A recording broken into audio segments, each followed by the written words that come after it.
सर्वेभ्यो नमो नमः। आज फिर जयपाल शास्त्री संस्कृत चैनल में आप सभी विद्वानों का हार्दिक अभिनंदन है, स्वागत है। आप हमारे इस चैनल को लाइक, शेयर और सब्सक्राइब जरूर कर लें, जिससे आपको नेट और अस्टेट में आने वाली जितनी भी वीडियो हैं वो समय पर उपलब्ध हो सकें। तो हमारा जो आज का विषय है वो है काव्य प्रकाश। भारतीय अलंकार शास्त्र का अद्वितीय ग्रंथ है काव्य प्रकाश। साहित्य शास्त्र का आकर, आकर बोलते हैं खजाने को, तो जो साहित्य शास्त्र है उसका खजाना आकर ग्रंथ है काव्य प्रकाश।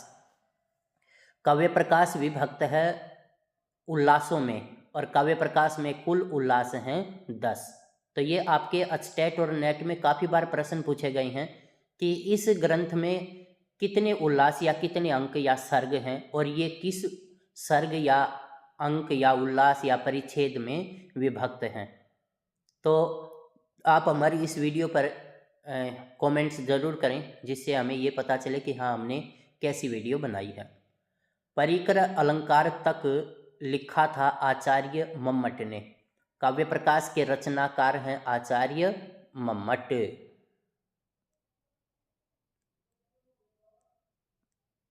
काव्य प्रकाश के शेष भाग की रचना की थी अलट सूरी ने।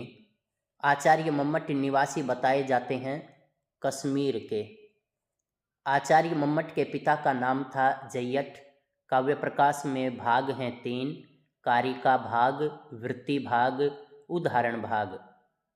काव्य प्रकाश की सबसे जो प्राचीन टीका है वो है संकेत, और इसके प्रणेता हैं माणिक्य चंद्र। और इसकी जो टीका है सबसे प्रामाणिक वो है संकेत, और संकेत टीका के रचयिता हैं माणिक्य चंद्र। काव्य प्रकाश पर विश्वनाथ कृत टीका है दर्पण टीका। काव्य प्रकाश की सबसे नवीन टीका है बालबोधिनी। बालबोधिनी टीका के रचनाकार हैं वामनाचार्य। काव्य प्रकाश में कारिकाओं की कुल संख्या है 142। 142 कारिकाओं का विभाजन किया गया है 212 सूत्रों में।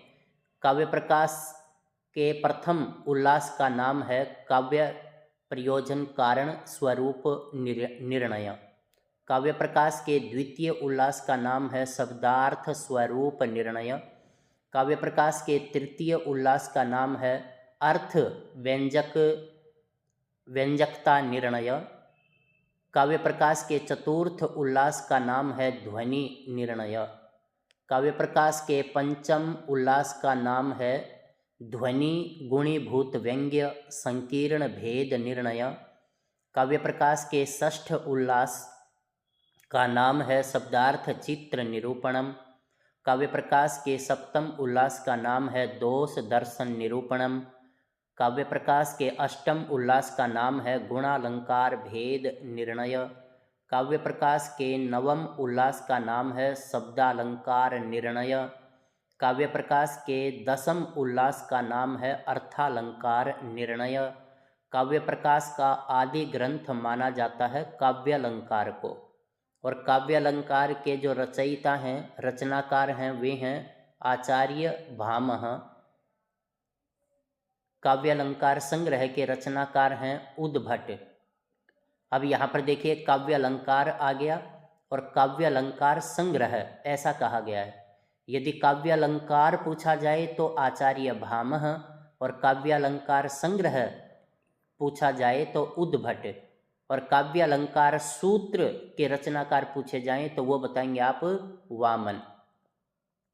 काव्य शास्त्र के संप्रदाय हैं 6। ये बहुत ही मोस्ट इम्पोर्टेंट हैं। आपके अस्टेट और नेट में ये प्रश्न तो पूछा जाता है। काव्य शास्त्र के संप्रदाय हैं 6, और वो 6 संप्रदाय कौन कौन से हैं वो देखिए। रस संप्रदाय, और रस संप्रदाय के जो प्रवर्तक आचार्य हैं वो हैं भरत मुनि। ध्वनि संप्रदाय के प्रवर्तक आचार्य हैं आनंदवर्धन। अलंकार संप्रदाय के प्रवर्तक आचार्य हैं भामह। रीति संप्रदाय के प्रवर्तक आचार्य हैं वामन। वक्रोक्ति संप्रदाय के प्रवर्तक आचार्य हैं कुंतक। औचित्य संप्रदाय के प्रवर्तक आचार्य हैं क्षेमेंद्र। वाग देवता अवतार कहा जाता है मम्मट को? अब ये प्रश्न आपके अचटेट में भी आ चुका है। वाग देवता अवतार कहा जाता है मम्मट को। 5 अवयवों से युक्त वाक्य को कहते हैं ग्रंथ। काव्य प्रकाश के मंगलाचरण में वर्णन किया गया है सरस्वती का, कवि भारती का। काव्य प्रकाश के मंगलाचरण में अलंकार है व्यतिरेक। मंगलाचरण में ब्रह्मा की सृष्टि से उत्कृष्ट सृष्टि बतलाई गई है कवि भारती की, अर्थात जो कवि है उसकी सृष्टि ब्रह्मा की सृष्टि से श्रेष्ठ बतलाई गई है। मंगलाचरण में कितने प्रकार की विशेषताओं का वर्णन किया गया है? 4। मंगलाचरण में छंद है आर्या, और ये आर्या छंद तो आपके अचटेट में भी पूछा जाता है, और हर अचटेट के हर वर्ष आया है, टीजीटी और पीजीटी दोनों में। आर्या छंद के प्रथम, दूसरे, तृतीय और चतुर्थ चरण में कितनी मात्राएं होती हैं, ये आपने ध्यान करना है। नियतिकृत नियम रहिताम आह्लादैक मयि मनन्य प्रतंत्राम नवरस रुचिराम निर्मितम आदधति भारती कवेर जयति। ये मंगलाचरण है, और ये मंगलाचरण किसका है? काव्य प्रकाश का। यह काव्य प्रकाश का मंगलाचरण है। आर्या छंद को प्राकृत में जाना जाता है गाथा के नाम से। कवेर जयति के कवि पद में विभक्ति है षष्ठी। काव्यम यश से अर्थकृते व्यवहार विदे श्वेतरक्षते, यह काव्य प्रकाश का है प्रयोजन। अर्थात कोई भी काव्य लिखा जाता है तो उसका प्रयोजन होता है कि भाई ये काम किस लिए किया जा रहा है। तो जो काव्य का प्रयोजन है उसके विषय में कहा गया है कांता सम्मित तयोपयुजे, यह काव्य प्रकाश का क्या है? काव्य का प्रयोजन है। आचार्य मम्मट ने काव्य के प्रयोजन बतलाए हैं 6। काव्य की कौन सी शैली सबसे विलक्षण है? उपदेश शैली। धर्मार्थ काम मोक्षेषु वैचक्षण्यम कलासु च, यह भामह का क्या है? काव्य प्रयोजन। ये लाइन भी आपके नेट में पूछी जा चुकी है। प्रयोजन षटक का निरूपण किया है मम्मट ने, अर्थात जो मम्मट हैं उन्होंने अपने ग्रंथ में, उनका ग्रंथ क्या है? काव्य प्रकाश, जो उल्लासों में विभक्त है, और उल्लास हैं 10। तो उसमें प्रयोजन षटक का निरूपण किया है मम्मट ने। धर्मादि साधनोपाय सुकुमार कर्मोदित, यह काव्य प्रयोजन है वकुंतक आचार्य का। काव्यम सदृष्टार्थार्थम प्रीति कीर्ति हेतुत्वात्, यह काव्य प्रयोजन है वामन का। शब्दार्थौ तद्दोषौ शब्दार्थौ स गुणावलंकृति पुनः क्वापि काव्यम, यह काव्य परिभाषा है मम्मट के। अब आपके अचटेट में एक प्रश्न पूछा हुआ है कि अनलंकृति किस लिंग में और किस वचन में है? तो ये जो अनलंकृति है ये आपका द्विवचन और स्त्रीलिंग में इसका प्रयोग किया गया है। अब जितने भी आचार्य हैं उनके काव्यों के जो लक्षण है वो लक्षण बताया जा रहा है। जैसे तद्दोषौ शब्दार्थौ स गुणावलंकृति पुनः क्वापि काव्यम, ये मम्मट की परिभाषा है। शब्दार्थौ सहितौ काव्यम, ये भामह की है। ये काफ़ी बार आपके अचटेट और नेट में पूछी जा चुकी है। ध्वनिर आत्मा काव्य से, यह काव्य का लक्षण है आनंद का। आनंदवर्धन ने ध्वनि को काव्य की आत्मा माना है। रीतिर आत्मा काव्य से, यह काव्य का लक्षण है, और ये लक्षण दिया है वामन ने। शरीरम तावद इष्टार्थ व्यवच्छिन्ना पदावली, ये जो काव्य का लक्षण है ये काव्य का लक्षण है दंडी का। ये दंडी ने बतलाया है। शरीरम तावद इष्टार्थ व्यवच्छिन्ना पदावली, यह काव्य का लक्षण है दंडी का। ननु शब्दार्थयोः काव्यम, ये जो है ये है रुद्रट का। अब ननु शब्द यदि किसी भी काव्य के लक्षण के आगे आ जाए तो वो आपका रुद्रट का काव्य लक्षण होगा। शब्दार्थौ सहितौ वक्र कवि व्यापार शालिनी, यह काव्य का लक्षण है कुंतक का। जहाँ पर भी वक्रोक्तिरेव काव्यम। तो वक्रोक्ति के रचनाकार कौन है? कुंतक हैं। तो कुंतक आचार्य ने कहा है कि शब्दार्थ सहित वक्र कवि व्यापार शालिनी, यह काव्य का लक्षण है कुंतक का। शब्दार्थयोर यथावत्सह भावेन विद्या साहित्य विद्या, यह काव्य का लक्षण है राजशेखर का। दृष्टार्थ व्यवच्छिन्ना पदावली, तो यह काव्य लक्षण है अग्निपुराण का। अब दृष्टार्थ व्यवच्छिन्ना पदावली, यहाँ देखिए ऊपर यहाँ पर भी आया था एक तावत दृष्टार्थ व्यवच्छिन्ना, ये यहाँ देखिए यहाँ पर भी आया, लेकिन इसके आगे शरीरम तावत इष्टार्थ है। लेकिन जो अग्नि पुराण का है उसका है दृष्टार्थ व्यवच्छिन्ना पदावली, यह काव्य लक्षण किसका है? तो ये काव्य लक्षण है अग्नि पुराण का। निर्दोषा लक्षणवती स रीति गुणभूषणा, यह काव्य लक्षण है जयदेव का। तो जयदेव ने क्या कहा कि निर्दोषा लक्षणवती स रीति गुणभूषणा, ये काव्य का लक्षण है जयदेव का। तो ये जो आपका स्क्रीनिंग था पीजीटी या टीजीटी का, उसके अंदर आपके कवियों के लक्षण के विषय में पूछा हुआ था और उसका लक्षण पूछा हुआ था राजशेखर का। तो इस तरह से जितने भी यहाँ पर लक्षण दिए हैं आप उन सभी का लक्षण जरूर याद कर लें, जिससे आपको प्रश्न का उत्तर देने में सुविधा हो सके। रमणीयार्थः प्रतिपादकः काव्य शब्दः काव्यम, ये काव्य का लक्षण है पंडित राज जगन्नाथ का। जहाँ पर भी किसी भी लक्षण के आगे रमणीयार्थः ऐसा पद दिखाई दे तो वो आपका पंडित राज जगन्नाथ का काव्य का लक्षण होगा। वाक्यम रसात्मकम काव्यम, यह काव्य का लक्षण है विश्वनाथ का, अर्थात साहित्य दर्पणकार जो हैं विश्वनाथ जी, उन्होंने अपने काव्य का लक्षण दिया है वाक्यम रसात्मकम काव्यम। और उपदेश शैली के प्रकार हैं 3, प्रभु सम्मित, सुहृद सम्मित और कांता सम्मित। तो यहाँ पर ये जो प्रभु सम्मित है वहाँ पर ईश्वर को मान करके उपदेश दिया जाता है, और सुहृद सम्मित होता है मित्र को मान करके, और कार्ता सम्मित होता है पत्नी की सहमति के अनुसार, पत्नी का जैसा उपदेश होता है उसके अनुसार। प्रभु सम्मित शैली को कहा जाता है शब्द प्रधान, सुहृद शैली को कहा जाता है अर्थ प्रधान, और कांता सम्मित जो शैली है उसको कहा जाता है रस प्रधान। वेद शास्त्र आदि की शैली है प्रभु सम्मित, इतिहास आदि की जो शैली है वो है सुहृद सम्मित, काव्यादि की शैली है कांता सम्मित, त्रिवर्ग साधनम नाट्यम, यह काव्य प्रयोजन है अग्नि पुराण का। अब आपने ये ध्यान करना है कि जो वेद हैं उनकी शैली क्या है, इतिहास की शैली क्या है और काव्य आदि की शैली क्या है। त्रिवर्ग साधनम नाट्यम, यह काव्य प्रयोजन है अग्नि पुराण का। चतुर्वर्ग फल प्राप्ति ही सुखाद अल्प धियाम अपि, यह काव्य प्रयोजन है विश्वनाथ का। यह आपके स्टेट में भी आ चुका है, आपने देखा हो अभी जो वीडियो हमने की थी उस वीडियो में ये प्रश्न पूछा हुआ है कि चतुर्वर्ग फल प्राप्ति सुखाद अल्प धियाम अपि, यह काव्य प्रयोजन है विश्वनाथ का। शक्तिर निपुणता लोक शास्त्र काव्याद्य वेक्षणात्, यह काव्य हेतु है मम्मट का।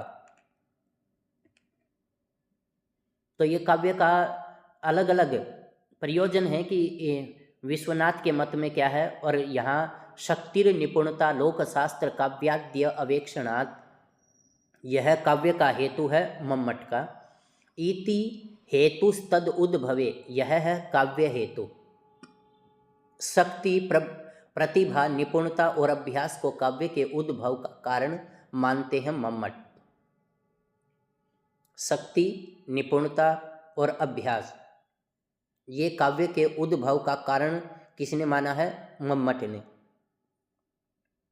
कवित्व बीज रूप संस्कार विशेष है शक्ति। प्रतिभा, व्युत्पत्ति और अभ्यास को काव्य के उद्भव का हेतु मानते हैं दंडी। नैसर्गिकी च प्रतिभा श्रुतम च बहु निर्मलम, यह काव्य हेतु है दंडी का। प्रतिभा मात्र को काव्य का हेतु स्वीकारते हैं भामह, रुद्रट, जगन्नाथ और वामन। प्रतिभा मात्र को काव्य का हेतु स्वीकार किया है, प्रतिभा मात्र को भामह ने, रुद्रट ने, जगन्नाथ और वामन ने। गुरुपदेशाद अध्येतुम शास्त्रम जड़ धियो अप्य अलम, यह काव्य का हेतु है भामह का। गुरु के उपदेश मात्र से शास्त्र को जड़ बुद्धि भी ग्रहण कर लेते हैं, ऐसा किसने माना है? ऐसा माना है भामह ने। मनसी सदा सुसमाधानी विस्फुरणम अनेधा अभिधेयस्य, ये काव्य का हेतु किसका है? रुद्रट का। तो ये मनसी सदा सुसमाधिनी विस्फुरणम अनेधाभिधेयस्य, यह काव्य का हेतु है रुद्रट का। कवित्वस्य बीजम प्रतिभानम, यह काव्य हेतु है वामन का। तस्य च कारणम कविगता केवला प्रतिभा, यह काव्य हेतु है जगन्नाथ का। काव्य के भेद मम्मट ने माने हैं 3। मोस्ट इम्पोर्टेंट चीज़ है ये। काव्य के जो भेद हैं मम्मट ने वो 3 माने हैं। पहला है उत्तम काव्य, दूसरा है मध्यम काव्य और तीसरा है अधम काव्य। काव्य के 4 भेद मानते हैं पंडित राज जगन्नाथ। मम्मट ने कितने माने हैं? 3। और पंडित राज जगन्नाथ जी ने कितने माने हैं? 4। जगन्नाथ के मतानुसार काव्य के भेद हैं 4: उत्तमोत्तम, उत्तम, मध्यम और अधम। उत्तम काव्य को कहा जाता है ध्वनि काव्य। उत्तम जो काव्य है उसको क्या कहेंगे? ध्वनि काव्य कहेंगे। मध्यम काव्य को गुणीभूत व्यंग्य काव्य कहेंगे। अधम काव्य को चित्र या अवर काव्य कहा जाता है। अधम काव्य के भेद हैं 2: शब्द चित्र काव्य और अर्थ चित्र काव्य। इदम उत्तमम अतिशायिनी व्यंग्ये वाच्यात ध्वनिर बुधई कथितः, ये उत्तम काव्य का लक्षण है। ये मोस्ट इम्पॉर्टेंट है कि उत्तम काव्य का लक्षण क्या है, मध्यम काव्य का क्या है और अधम काव्य का लक्षण क्या है। तो इस तरह से आप यदि ये करेंगे तो आपको ये इनके लक्षण याद करने हैं और बहुत ही इम्पोर्टेंट है, क्योंकि जो भी स्क्रीनिंग का पेपर आया है उन सब में और नेट में तो ये पूछा ही पूछा जाता है। इदम उत्तमम अतिशायिनी व्यंग्ये वाच्यात ध्वनिर्बुधैः कथितः, ये उत्तम काव्य का लक्षण है। वाच्यार्थ की अपेक्षा व्यंग्यार्थ ही के अधिक चमत्कार युक्त होने पर होता है उत्तम काव्य। अतादृशी गुणीभूत व्यंग्यम व्यंग्ये तु, यह है मध्यम काव्य। वाच्यार्थ से अधिक चमत्कारी व्यंग्यार्थ न होने पर होता है मध्यम काव्य। तो ये जो लाइनें, ये जो लक्षण दे रखे हैं, ये जो दे रखी हैं, ये आपने याद करनी है। इन लाइनों को आपने च् से अपने मस्तिष्क में बिठा लेना है कि ये जो लाइन है ये किस काव्य के का लक्षण बता रही है। निशेष च्युत चंदनम स्तन तटम निर्मृष्ट रागो अध्रो, यह उदाहरण है उत्तम काव्य का। ग्राम तरुणम तरुण्य नव वंजुल मंजरी सनाथ करम, यह उदाहरण है मध्यम काव्य का। शब्द चित्रम वाच्य चित्रम अव्यंग्यम त्व अवरम स्मृतम, यह है अधम काव्य का लक्षण है। व्यंग्यार्थ रहित काव्य को कहा जाता है अधम काव्य। स्वछंदो छंद छल छक छकुहर छाते तराम्बु छटा, यह उदाहरण है अर्थ चित्र का। काव्य में शब्द के भेद हैं 3: वाचक, लाक्षणिक और व्यंजक। अर्थ के भेद हैं 3: वाच्य, लक्ष्य, व्यंग्य। व्यंजक सिर्फ पाया जाता है साहित्य शास्त्र में। वाचक शब्द बोधक होता है मुख्यार्थ का। सर्वप्रथम रखा गया है शब्द वाचक। वाचक शब्द के ऊपर आश्रित रहता है लाक्षणिक। वाचक शब्द के बाद स्थान आता है लाक्षणिक का। तीसरे स्थान पर रखा जाता है व्यंजक। 3 प्रकार का विभाग केवल है शब्द की उपाधियों का। काव्य व्याकरण शास्त्र में पद पदार्थों का विवेचन कहलाता है पद शास्त्र। मीमांसा को कहा जाता है वाक्य शास्त्र। न्याय को कहा जाता है प्रमाण शास्त्र। इनके नाम हैं ये। इनको वाक्य शास्त्र किसको कहेंगे? मीमांसा को। और न्याय को क्या कहेंगे? प्रमाण शास्त्र। शब्द शक्तियों के प्रकार हैं 3, अभिधा, लक्षणा और व्यंजना। 4 प्रकार का अर्थ मानते हैं अभिहितान्वयवादी। अभिहितान्वयवादी आचार्य हैं कुमारिल भट्ट। कुमारिल जो हैं ये मीमांसक हैं। ये आपके स्टेट में भी प्रश्न आ चुका है और नेट में भी आ चुका है। अभिहितान्वयवादी कौन है? कुमारिल भट्ट। और अन्विताभिधानवादी कौन है? आचार्य प्रभाकर गुरु। तो जो कुमारिल और प्रभाकर हैं ये किस संप्रदाय से हैं? ये हैं मीमांसक। कुमारिल के अनुयायी हैं पार्थ सारथी मिश्र। तात्पर्यार्थ को मानते हैं अभिहितान्वयवादी और तात्पर्यार्थ को कहा जाता है वाक्यार्थ। तो आपके स्टेट में ये प्रश्न भी आया हुआ है। तात्पर्यार्थ को मानते हैं अभिहितान्वयवादी और तात्पर्यार्थ बोधक शक्ति को कहा जाता है तात्पर्याख्या शक्ति। व्यंजना को नहीं मानते हैं मीमांसक। अब जो व्यंजना है उसको मीमांसक स्वीकार नहीं करते। मीमांसक कितने प्रकार की शक्ति मानते हैं? 3 प्रकार की शक्ति मानते हैं, अभिधा, लक्षणा और तात्पर्यार्थ। अस्मात् पदात् अयम अर्थो बोधव्यः, ये किसका लक्षण है? अभिधा का। आकांक्षा योग्यता सन्निधि वसाद वक्ष्यमाण स्वरूपाणाम, यह है अभिहितान्वाद। मोस्ट इंपॉर्टेंट है अभिहितान्वयवाद। वाच्य एवं वाक्यार्थ यह है अन्विताभिधानवाद। तो ये आप ध्यान दें, जहाँ पर भी अभिहितान्वयवाद का क्या लक्षण दिया है और वाच्य एवं वाक्यार्थ का अन्विताभिधानवाद का क्या लक्षण दिया है। आकांक्षा योग्यता और सन्निधि से युक्त पद समुदाय कहलाता है वाक्य। अर्थात जिसमें आकांक्षा, योग्यता और सन्निधि ये तीनों ही चीज युक्त हों तो वो आपका वाक्य कहलाएगा। आकांक्षा योग्यता सन्निधि तदोच्य वाक्यम, तो ये वाक्य कहलाएगा। प्रभाकर के अनुयायी हैं शालिकनाथ मिश्र।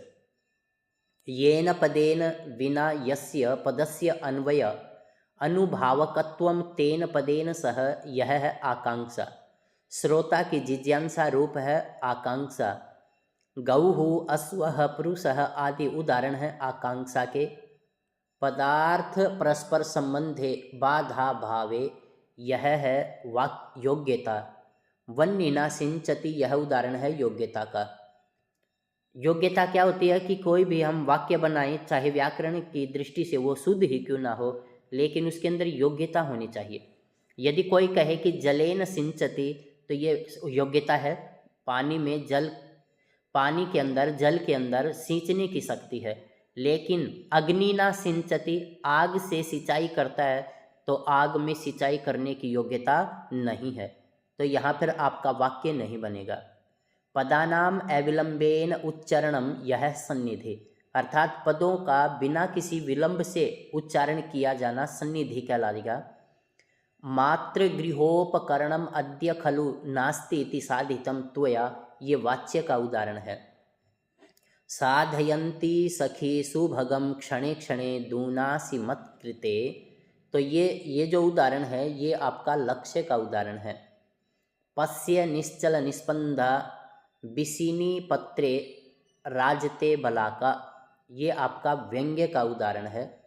साक्षात संकेतितम यो अर्थम अभिधत्ते स, यह लक्षण है वाचक का। साक्षात संकेतित अर्थ को अभिधा शक्ति के लक्षण द्वारा कहने वाला शब्द है वाचक। संकेतित अर्थ के प्रकार हैं 4। ये आपके नेट में पूछा हुआ है। संकेतित अर्थ के प्रकार हैं 4: जाति, गुण, क्रिया, यदृच्छा। संकेतित अर्थ के रूप में केवल जाति को मानते हैं मीमांसक। जो मीमांसक हैं वो केवल जाति को ही मानते हैं, जाति को ही संकेत अर्थ मानते हैं मीमांसक। उपाधि के भेद हैं 2: सिद्ध और साध्य। सिद्ध और साध्य। सिद्ध के भेद हैं 2: पदार्थ का प्राणप्रद, विशेषाधान हेतु। वस्तु का प्राणाधान जीवनदायक वस्तु धर्म कहलाता है जाति। वस्तु का विशेषाधान हेतु होता है गुण। ग्रंथकार के अनुसार संकेत ग्रह नहीं होता है व्यक्ति में। व्यक्ति के उपाधि, भूत, जाति, गुण, क्रिया और यदृच्छा धर्मों में होता है संकेत ग्रह। शुक्ल आदि जो रूप के समान परिमाण को भी गुण माना है वैशेषिक दर्शन ने। जाति का ही दूसरा नाम है सामान्य। जाति विशिष्ट व्यक्ति में संकेत ग्रह मानते हैं नैयायिक। बौद्ध मतानुसार शब्द का अर्थ होता है अपोह। अपोह को संकेत ग्रह मानते हैं बौद्ध। स मुख्यो अर्थस्तत्र मुख्यो व्यापारो अस्य अभिधोच्यते। ये लक्षण है अभिधा का। तो ये अभिधा का लक्षण आपसे पूछा जा सकता है। साक्षात संकेतित अर्थ कहलाता है मुख्यार्थ का। मुख्यार्थ का बोध कराने में शब्द का जो मुख्य व्यापार होता है वह है अभिधा व्यापार। मुख्यार्थ बाधे तद योगे रूढ़ितो अथ प्रयोजनात्। ये लक्षणा का है। ये आपके नेट में भी आ चुका है। मुख्यार्थ की बोधिका शक्ति होती है अभिधा। मम्मट के अनुसार लक्षणा के कुल भेद हैं 6। मम्मट ने लक्षणा के 6 भेद माने हैं। स्वसिद्धे पराक्षेप यह उपादान लक्षणा है। प्रार्थम स्वसमर्पणम यह है लक्षणा का। कुंताः प्रविशन्ति ये आपके स्टेट में और नेट में काफ़ी बार पूछे गए हैं। कुंताः प्रविशन्ति ये उपादान लक्षणा का उदाहरण है। गंगायाम घोष है यह लक्षणा का उदाहरण है। और लक्षणा के भेद हैं 2: शुद्धा और गौणी। शुद्धा के भेद हैं 2: उपादान लक्षणा और लक्षणा। गौणी के भेद हैं 2: सैरोपा गौणी लक्षणा, साध्यवसाना गौणी लक्षणा। सैरोपा गौणी लक्षणा का उदाहरण है गौरवाहिकः।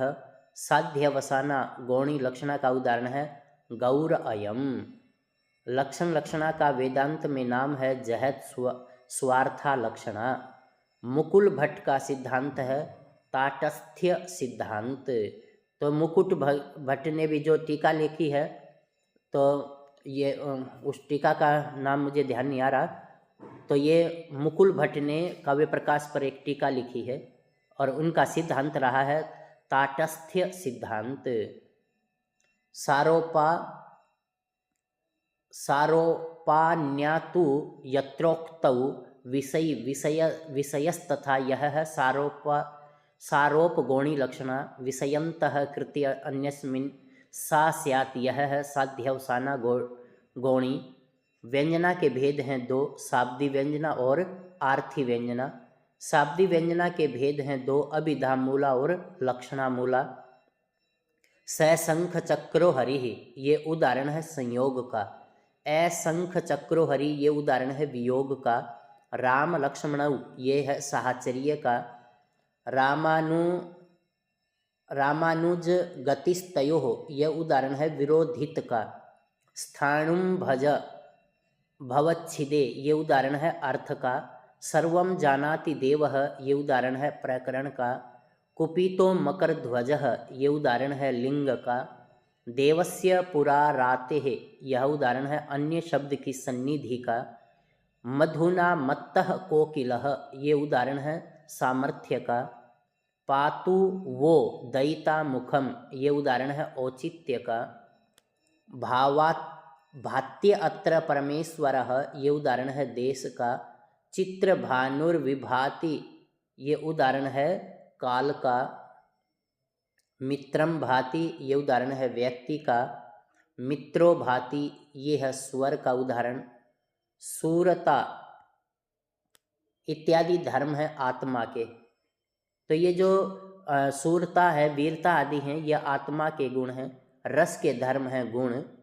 विभावानुभाव व्यभिचारी संयोगाद रस निष्पत्ति ही, ये किसका है? भर्तमुनि का। तो ये भर्तमुनि ने दिया है ये। विभावानुभाव व्यभिचारी संयोगाद रस निष्पत्ति ही, तो ये रस सूत्र किसका है? भर्तमुनि का। मोस्ट इम्पॉर्टेंट है।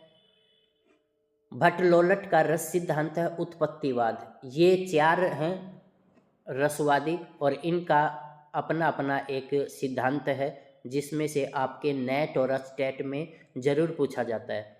जैसे पिछले अचटेट में श्री शंकुक का पूछा हुआ है, रामादिवत, अर्थात राम में ही वो रस की अनुभूति करते हैं। तो वो कौन है? वो है श्री शंकुक। क्यों? वो अनुमितिवाद हैं। तो जो उत्पत्तिवाद को मानते हैं वो है भट्टलोलट, और श्री शंकुक का रस सिद्धांत है अनुमितिवाद।